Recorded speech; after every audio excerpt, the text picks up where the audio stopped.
aquel que se lo permita. Amén.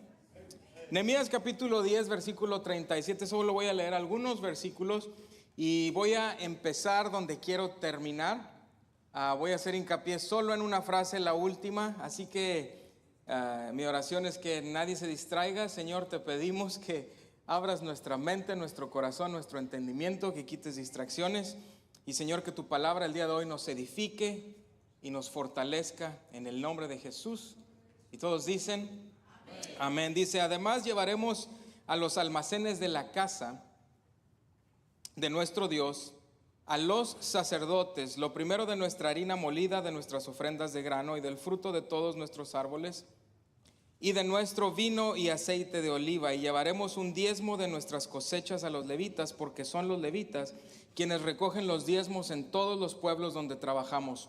Un sacerdote descendiente de Aarón deberá acompañar a los levitas cuando reciban los diezmos, y los levitas llevarán 1/10 parte del diezmo a la casa de nuestro Dios, a los almacenes del tesoro. El pueblo de Israel, incluidos los levitas, deberán llevar sus contribuciones de grano, vino nuevo y aceite de oliva a los almacenes, donde también se guardan los utensilios del santuario y los que usan los sacerdotes que ministran, los porteros y los músicos.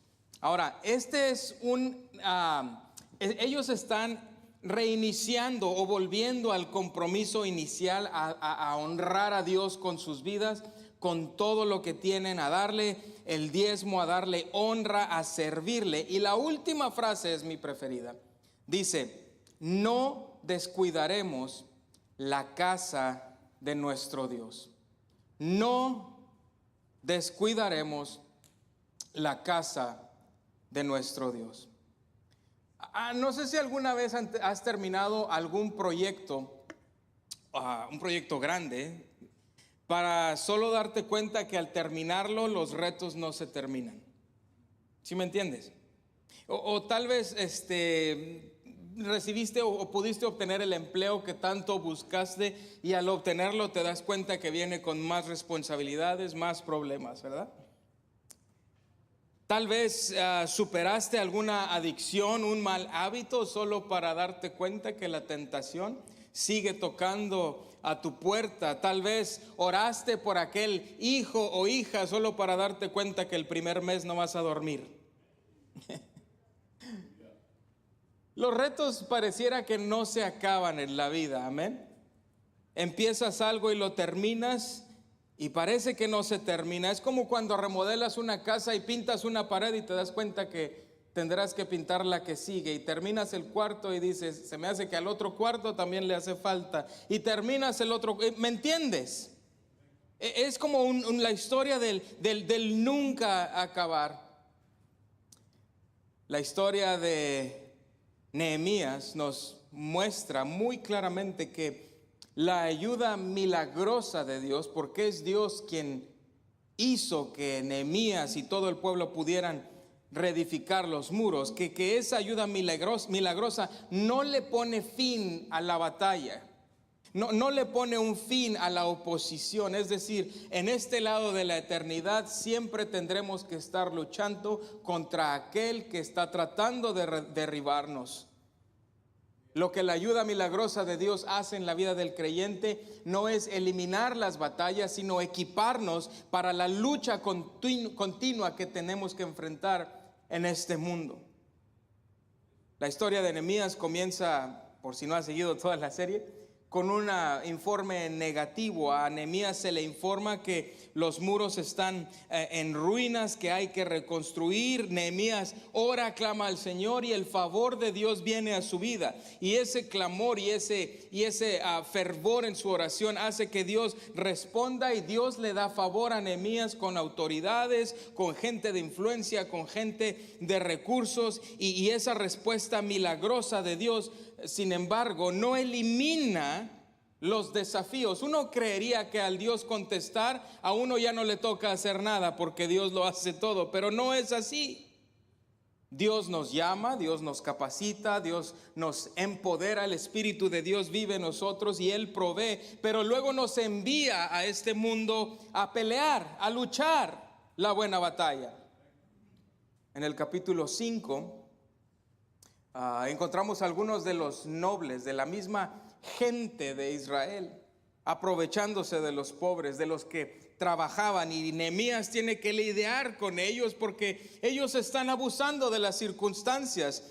Nos dice el capítulo 5 en el versículo 4 que la gente vino a Nehemías y le dijo: hemos tenido que pedir prestado, hemos tenido que hacer sacrificios para terminar, pero los mismos que se supone que debieran estar de nuestra parte son los que están abusando de nosotros. En el versículo 6 Nehemías les contesta y les dice: cuando escuché su clamor y cuando escuché todo el reporte de lo que estaba sucediendo, dice, lo medité, dice, estuve muy enojado, me enojé bastante. Nehemías dice en su narrativa, y les dice a los nobles y a la gente en autoridad en el versículo 7, dice: ¿están cobrando intereses a su propio pueblo?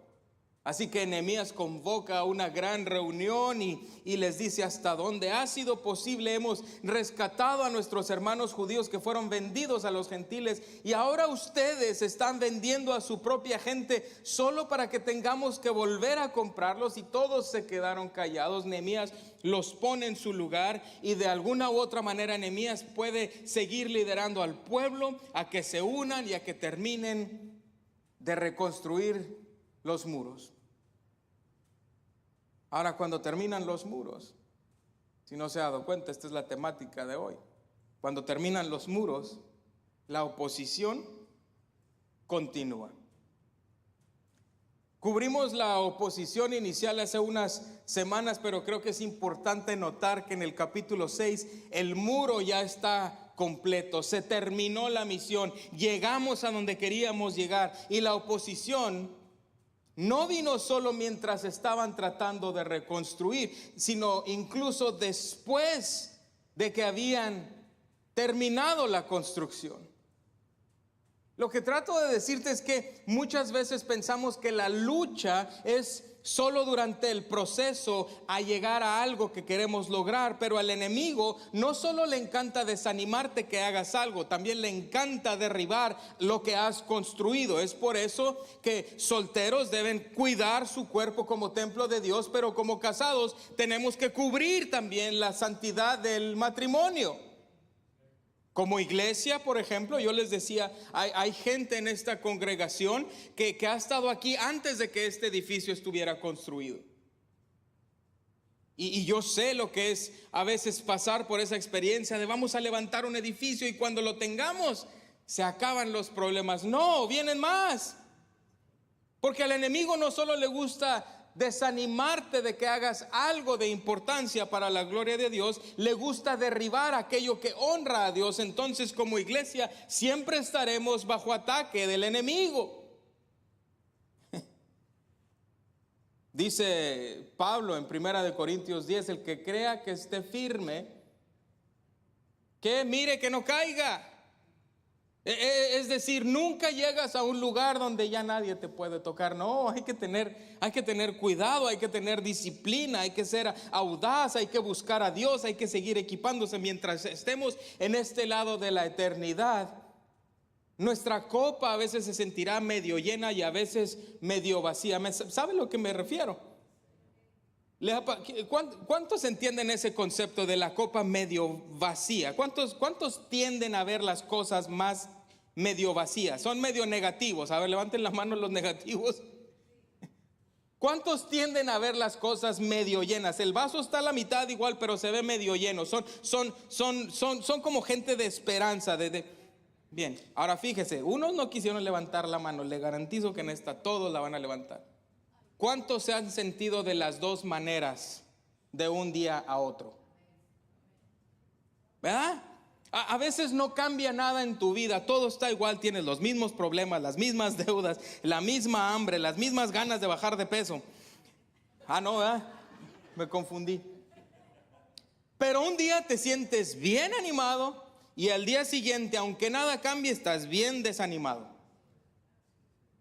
Es como que tu vaso, tu copa está medio llena y medio vacía, y como que es una lucha constante. Y yo a veces pienso que Dios nos permite vivir así para que dependamos de Él totalmente.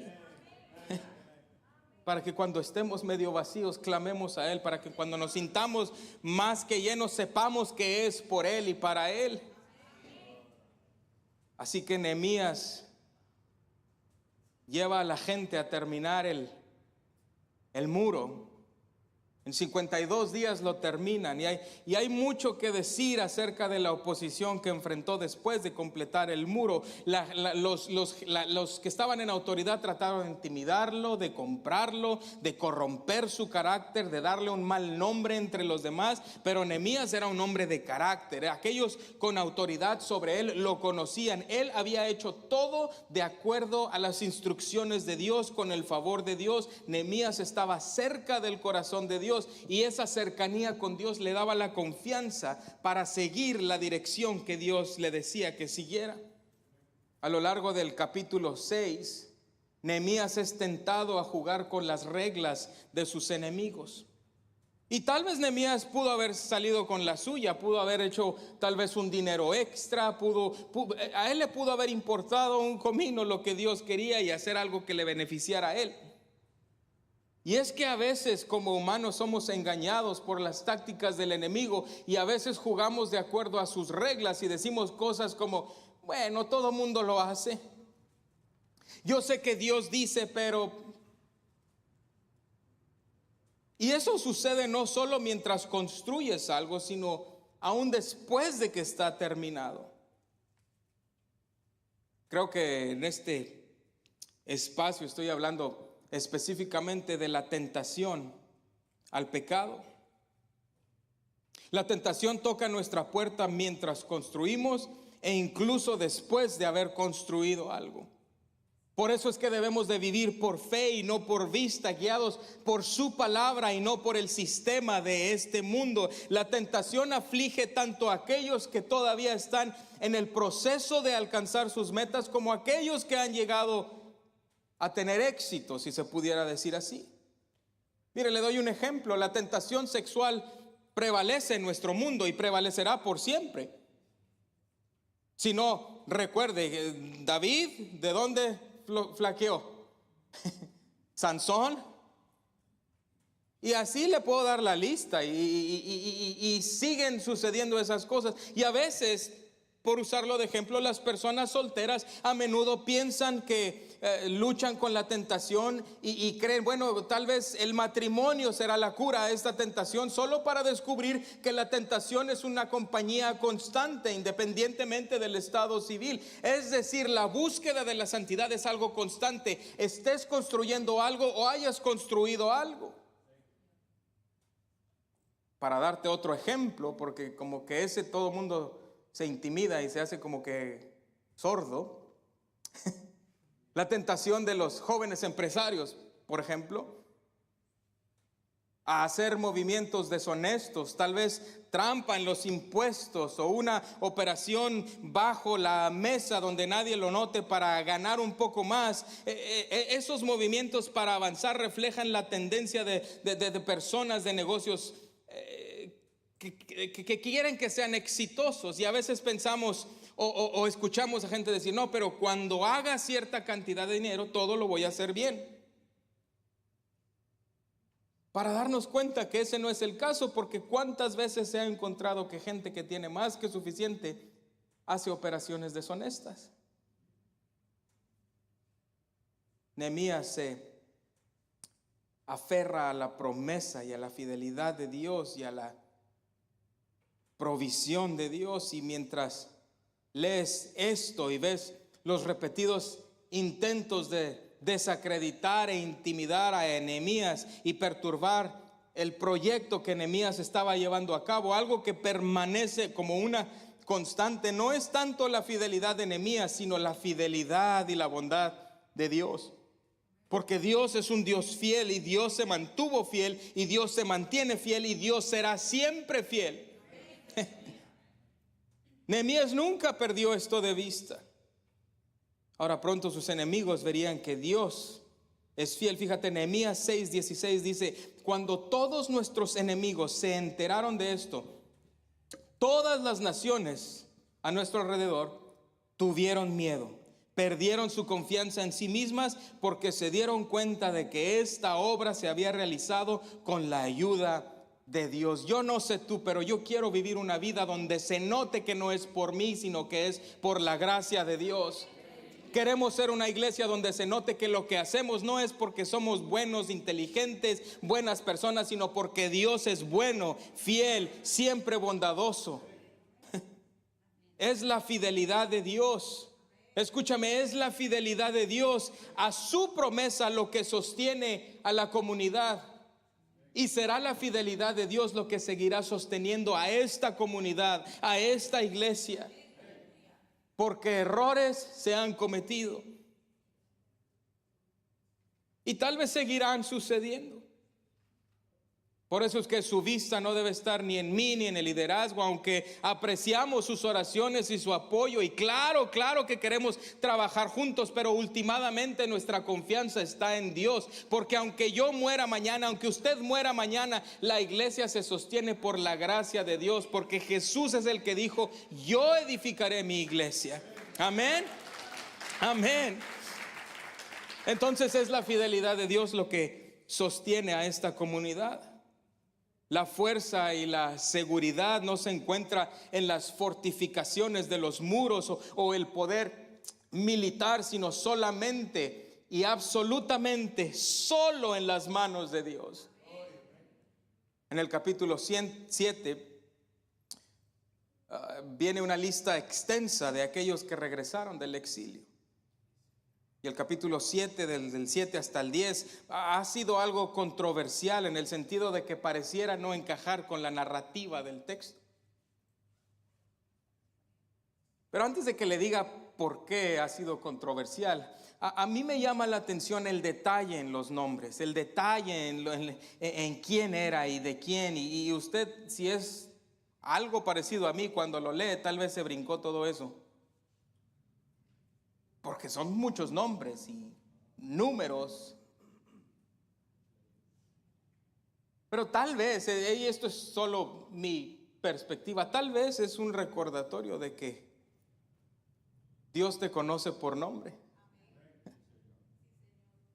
Ahora, como iglesia, queremos conocerte por nombre, queremos saber de ti, conocerte, orar por ti. Cuando te decimos manda el mensaje para conectar, no es porque quiera dar que des el número para estarte hablando todos los días, es porque queremos saber tu nombre.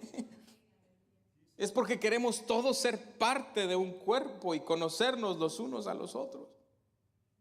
Pero te decía que esta sección ha sido algo controversial, y la razón es que Esdras, quien se suponía que debía venir a Jerusalén para enseñar la ley y hacerla cumplir, en realidad no la introduce sino hasta después de la llegada y la actividad de construcción del muro de Nehemías, unos 13 años después. A cualquiera que sea la situación histórica, no tenemos tiempo para meternos de lleno en eso, pero lo que está claro es que estos capítulos se distinguen del contexto alrededor. Y de lo que hablan en esta sección del capítulo 7 al 10 es de una renovación, ya no solo física, sino una renovación espiritual. Tú lees esos capítulos y hay un gozo extremo por la restauración de los muros y por lo que esto representa. Esto representa que Dios está con nosotros, que Dios nos ha equipado, fortalecido, proveído todo lo necesario para reconstruir y restaurar una relación con un Dios santo. Y el pueblo tiene un hambre de la palabra de Dios. Le piden a Esdras que lea la palabra, y desde el amanecer hasta el mediodía Esdras lee la ley. Ahora, yo llevo, no sé, 15 años, 16 años en posición pastoral y nunca me ha llamado a nadie a decirme: oye, ¿nos podemos juntar a leer la Biblia desde el amanecer hasta el mediodía? Ahora, no lo digo para hacer a nadie sentir mal, sino para enfatizar lo que estaba sucediendo en el corazón del pueblo de Israel. Es decir, había un sentir de urgencia. Necesitamos tu palabra, Dios. Necesitamos que nos instruyas. Y todo el pueblo le pidió a Esdras, nos dice el texto. Todo el pueblo, esta frase, todo el pueblo está repetida más de 10 veces, lo cual nos deja ver en claro que todo el pueblo quería escuchar la ley, quería escuchar la palabra de Dios. Los levitas de entonces asumen un papel importante al interpretar. Ellos interpretan la ley, explican la ley, incluso tal vez parafrasean la ley, porque la ley estaba siendo leída en hebreo y ellos estaban entendiendo todo en arameo. Entonces había traducción y toda la cosa, sin sistemas y sin bocinas, Entonces Nehemías en el versículo 9 del capítulo 8, dice que Nehemías y Esdras y los levitas instruían al pueblo y les decían a todos: este día es santo para el Señor su Dios.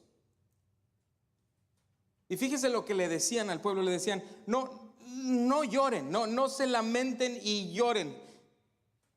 Y nos dice la palabra que ellos les decían esto porque todo el pueblo estaba llorando mientras escuchaban las palabras de la ley. Es decir, ellos escuchaban la palabra de Dios y sentían convicción, ganas de llorar. Pero Nehemías les dice: no, ahorita no es tiempo de llorar. Vayan y disfruten de manjares y bebidas dulces y envíen porciones a aquellos que no tienen nada preparado. Este día es santo para nuestro Señor. No se entristezcan, porque el gozo del Señor es la fortaleza de ustedes. Los levitas calmaron a todo el pueblo diciendo: estén tranquilos, porque este es un día santo. No se entristezcan, les dice. Y entonces todo el pueblo, así como nosotros, se fueron a comer y a beber y a enviar porciones de comida y a celebrar con gozo, porque ahora entendían las palabras que se les habían dado a conocer. Sabes, en este periodo el gozo del Señor había sido renovado a través de la enseñanza de la palabra de Dios y de la interpretación de los levitas, y esto es lo que iba a fortalecer al pueblo para la introspección que tenían por delante. Porque tú te vas al capítulo siguiente y hay una convicción tan fuerte que hay una actitud de arrepentimiento. Lo que quiero que entendamos juntos aquí es que ellos inmediatamente sentían las ganas de llorar y de sentir convicción, y Esdras les dice, y Nehemías les dice: no es tiempo de llorar, es tiempo de celebrar, porque Dios ha sido bueno, porque hay gozo en nuestro corazón por la bondad de Dios. Pero después hay el espacio para que ellos lloren y sientan convicción y se arrepientan y se humillen delante de Dios. Tú lees el capítulo 8 y ellos empiezan a confesar pecados, empiezan a explicar cómo: Señor, nuestros ancestros, tú los llamaste y tú los escogiste y tú les diste y tú les proveíste y los guiaste y los libertaste, pero ellos voltearon su cara a ti y pecaron contra ti. Pero en tu bondad, cuando ellos clamaron, tú los volviste a rescatar y los volviste a salvar y los volviste a llevar. Pero después volvieron. Es decir, hay un estira y afloje, ¿verdad? Una copa medio vacía, una copa medio llena. Es decir, ellos obedecen, se humillan, después desobedecen, Dios responde, los rescata, y es un patrón constante. Ahora, en esta ocasión, ellos acaban de terminar el muro. ¿Por qué llorarían ellos?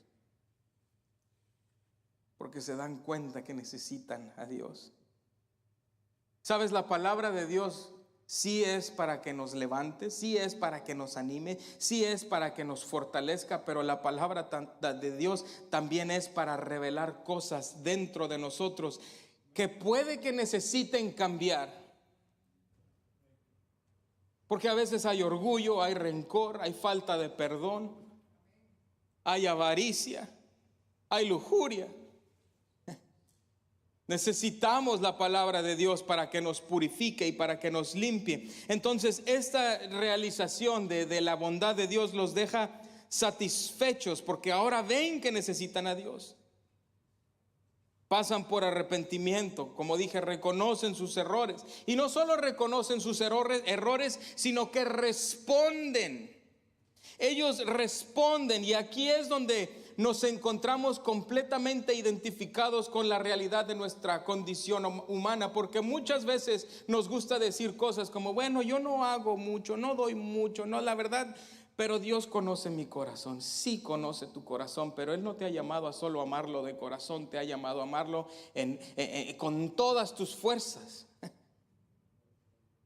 Es decir, se tiene que notar. Es como si yo les escribiera una notita los domingos, híjole, hoy no voy a poder ir a predicar, pero mi corazón está ahí, hermanos.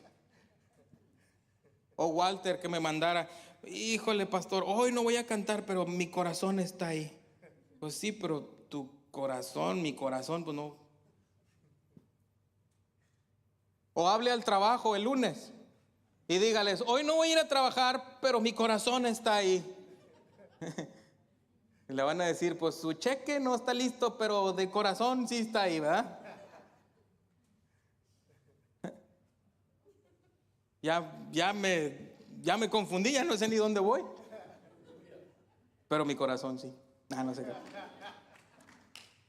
Hay una secuencia en la que quiero enfatizar. Hay un gozo por la bondad de Dios. Terminaron el muro por gracia de Dios, por provisión de Dios. Pero inmediatamente están de luto.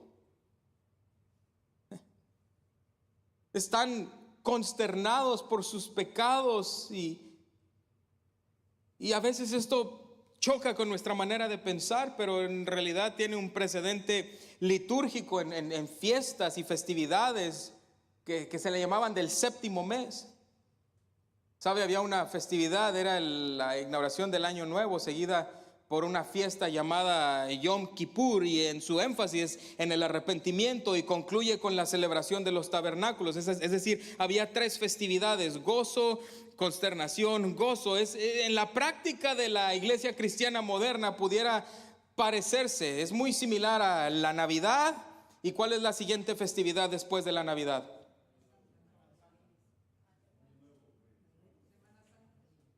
Pascua.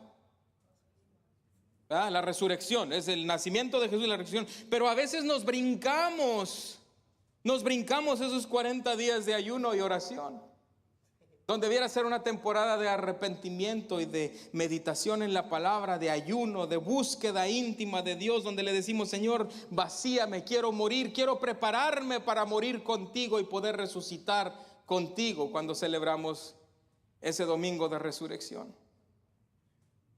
Una vida espiritual requiere equilibrar tanto la celebración como la confesión. Sí, nos regocijamos por el increíble y gratuito regalo de la gracia no merecida, pero también debiéramos sentir cierta culpa y dolor por las veces que fallamos a aquel que nos da la gracia y el amor. Ahora, no le estoy hablando de vivir con culpa y caminar de rodillas, no, Jesucristo pagó. Pero sí debe haber una introspección y buscar muy dentro de nosotros y decir, realmente, Señor, realmente tengo intimidad contigo. Hay que restaurar ese balance. Como iglesias modernas, muchas veces el enfoque está demasiado elevado en la Navidad y el domingo de resurrección, ¿me entiende? De hecho, son los domingos donde más gente asiste a las iglesias. Cuando la gente realmente comprende que la palabra de Dios nos desafía y al igual nos ofrece gracia, creo que es cuando su compromiso y su acción puede continuar creciendo. Debe haber un estira y afloje, un medio vacío, un medio lleno, un gozo, pero un consternación, un arrepentimiento. ¿Sabes? Es como cuando te ríes y lloras al mismo tiempo. ¿A alguien les ha pasado? No voltea a ver a su esposa. Una de las maneras más fácil con las que me he podido identificar con este sentimiento es después de la pérdida de mi padre. Mi padre falleció unos 10 días después de nosotros mudarnos aquí. Y todos los días recuerdo a papá. Todos los días. Yo le he dicho antes, cierto, la urgencia de levantar el teléfono y hablarle, pero a lo que voy es que hay momentos en los que estoy sonriendo porque tengo tan bonitos recuerdos y memorias y chistes y frases, y al minuto siguiente estoy llorando. Y creo que a veces así debiera ser con nuestro Dios. Oh Dios, tanta bondad.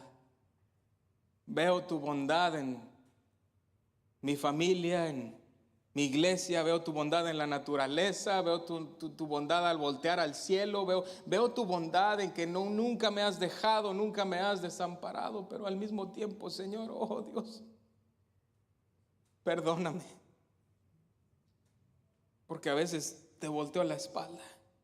A veces no hago o no pienso como me dices que yo piense, o hago lo que me dices que yo haga, o siento lo que tú dices que debo sentir. Me cuesta trabajo perdonar, me cuesta trabajo orar por mis enemigos, me cuesta trabajo ser generoso, me cuesta trabajo adorarte cuando las circunstancias no están a mi favor, me cuesta trabajo, oh Dios, pero al mismo tiempo gracias. Es como que medio vacío, pero medio lleno. Y la única manera de vivir esa vida es por medio de su palabra. Su palabra te guía, su palabra te demuestra su amor, pero también te debe de llevar a una postura de convicción. Sabes, comprender verdaderamente la palabra de Dios, su desafío y su gracia. Su desafío porque te desafía, te reta, pero también hay gracia suficiente para que, aunque a pesar de, sigues siendo llamado, sigues siendo escogido. Ese entendimiento te debiera llevar a la acción. Entonces ellos están en este punto, pasaron por el gozo de la celebración, les dice: vayan, coman, beban, disfruten, vengan, arrepiéntense, confiesen, y después vamos a celebrar una vez más, pero vamos a hacer un compromiso de acción. Ahí es cuando el pueblo, y al finalizar todas las cosas que están pactando con Dios, le dicen: Dios, no descuidaremos la casa de nuestro Dios. Es una respuesta práctica y concreta.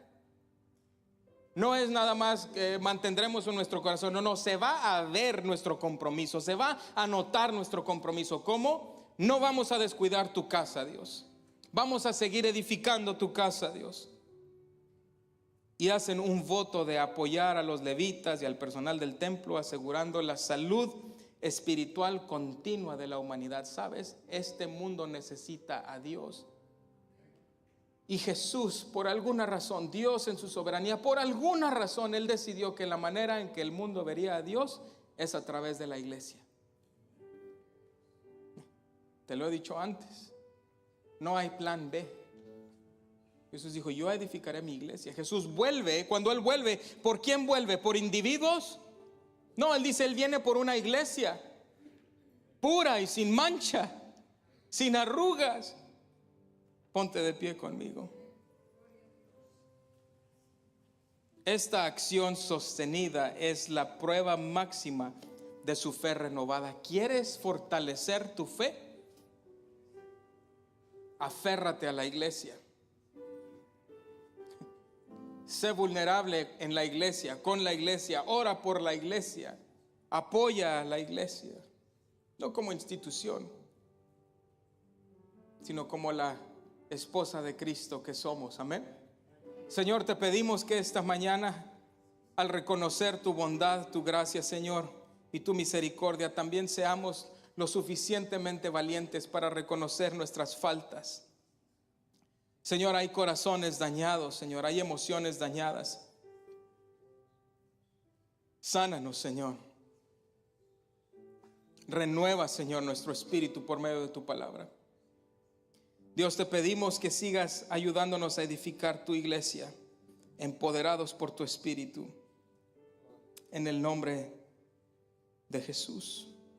La iglesia dice: amén y amén. Démosle gloria esta mañana.